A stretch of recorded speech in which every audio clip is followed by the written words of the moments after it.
Cornfield collisions mean two trains running on the same track toward one another and crashing into one another headlong. So we want to avoid that.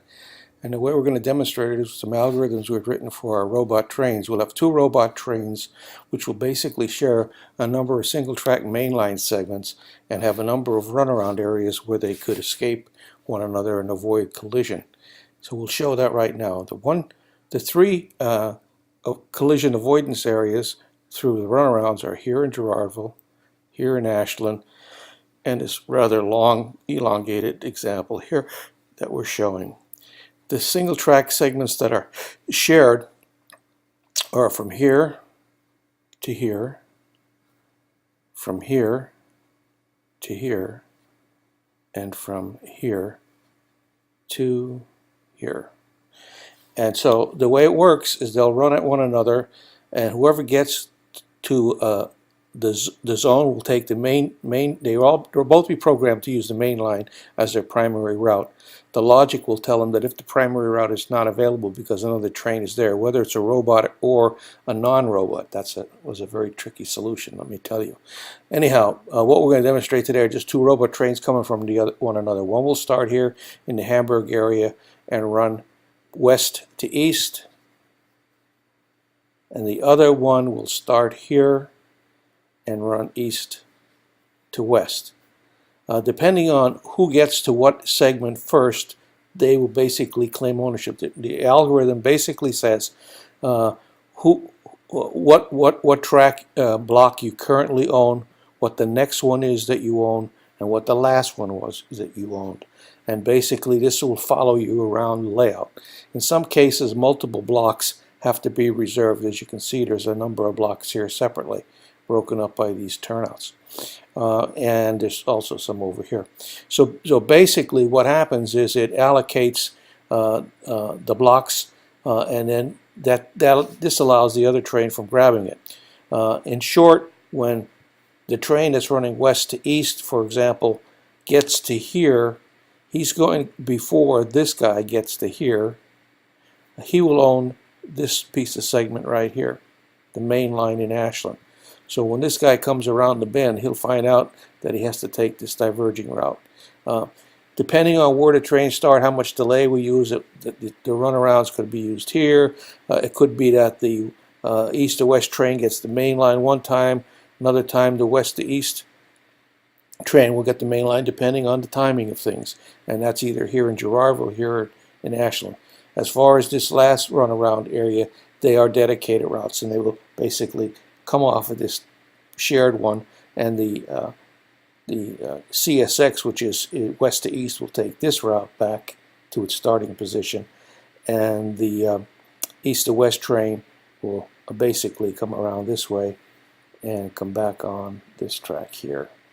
Okay, so here we go.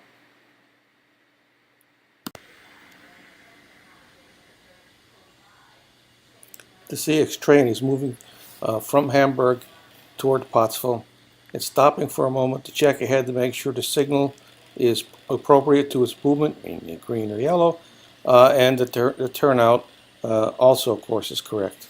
Actually, I checked it in reverse order. So here he comes as he approaches the first turnout. Now you'll notice later that this turnout divides the east-west and west-east robot trains. This is the west-east, and he'll be taking the normal position, and the east-west will be coming sort of directly at it. Here it is now. Here's the east to west train is on the move. He just started up. Now what will happen is when he gets all the way around to that point where we saw the CSX, will be taking that diverging route to go back to his starting point, which we just saw it leave. Here you can get a view of both of them moving. The CSX speed is quite a bit less than the Reading speed. I guess I need to do more playing around with both the warmed up speed and the cold speed. I'm sure some of you don't know what I'm talking about, of the engines, the locomotives. They're both Atlas machines. And we see the CX coming on the main line in Gerardville, which is the route that the other train, when it's coming the other way, will also use if it's available. Here we see the east to west train heading through Lancaster.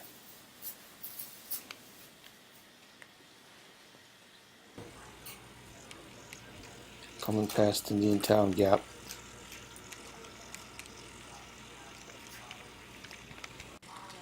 And onward toward Shamokin. Yeah, I'm working on the siding. Here we are in Shamokin. He just tested the switch, made sure it was in the normal position before he arrived, because he's the first one to arrive in the Ashland, Maine, so he can acquire it. So that ownership was obtained then, and he released the prior one. Now here comes the CSX west to eastbound, headed toward Ashland's a big line run. He'll be checking ahead shortly to see what the situation is. Here comes the east to west train, Reading and Northern into Ashland. And he'll hold up there as he must wait to get that single track main line that the CSX is on right now. So he'll pull up a little so we get past the fouling point, and we wait. And we throw the CSX will throw the switch because we're running without the dispatcher control. We had the dispatcher control enabled, then the locomotive robot script would not take automatic control of the turnout, but it would await the movement of that turnout, change of that turnout, and other things by the dispatcher. So here comes the CSX into the alternate route into Ashland.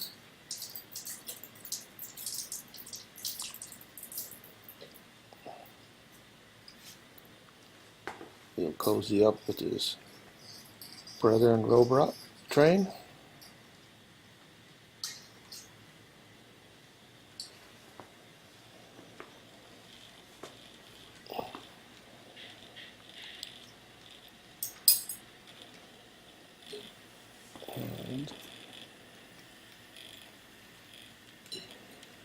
And then he'll stop and he'll check his switch and turnout and move it, and the other turnout will be moved for the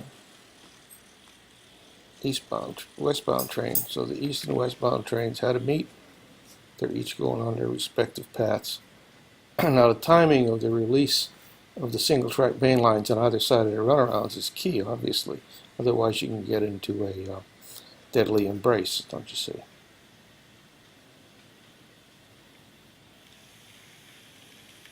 Now I noticed that the CSX just picked up speed. Each track segment has a restricted speed and a normal speed. If it's green, he can run the normal speed. If it's yellow, he runs a restricted speed. And of course, if it's red, the signal is red, he stops. So here comes the westbound train into Gerardville on that main line. Now, had it been that the CSX was still in Gerardville, the alternate route would have been taken by the other train. Now here you see the CSX moving through Indiantown Gap over that single track main line that the Reading and Northern just used to come into Ashland. This CSX is headed on its way back to its home stop. Here we see the Reading and Northern approaching Frankville, acquiring the next track, checking his turnouts as it goes, make sure it's all right. Again, there's no dispatcher running it, so the robot script has to take responsibility for resetting any turnouts that may be in the improper position. Now he'll be headed toward that turnout that we showed earlier on in the beginning. He's doing that now, and he's flipping that turnout. And you can see it on the screen there where it was flipped. Okay. And then he moves onto that alternate route. At the same time, the other robot train just threw that crossover in Lancaster onto the Philadelphia Main. Philadelphia and Allentown, Maine. He'll cut across here.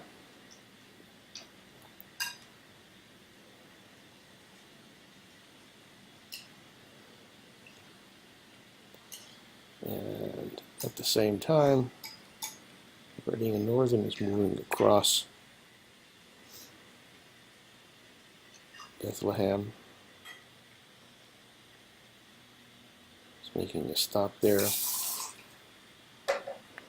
And we'll move ahead and make sure that his final turnout is in the correct position. CSX prods slowly proceeds toward his final berth as well. Now you'll notice here that as that Reading and Northern comes to a halt this last time, he will turn out his light and end the script, and turn out his light. Here comes the CSX. He previously looked ahead to see if the turnout ahead at Allentown is correct, and if it wasn't, he said it. And you can see the top signal is green, so he can proceed.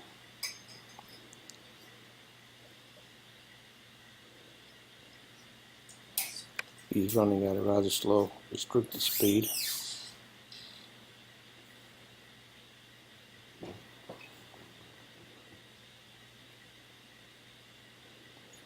Again, as we said, every track segment has a separate restricted and normal speed. And the one chosen depends on the status of the last signal, or in some cases, restricted speed is enforced when approaching the end of the block, so that there's enough time to stop the train before crossing into the next block that you don't yet own. And he'll just pull in behind this Bethlehem steel plant, and he'll stop and turn out his light, and that's the end of it.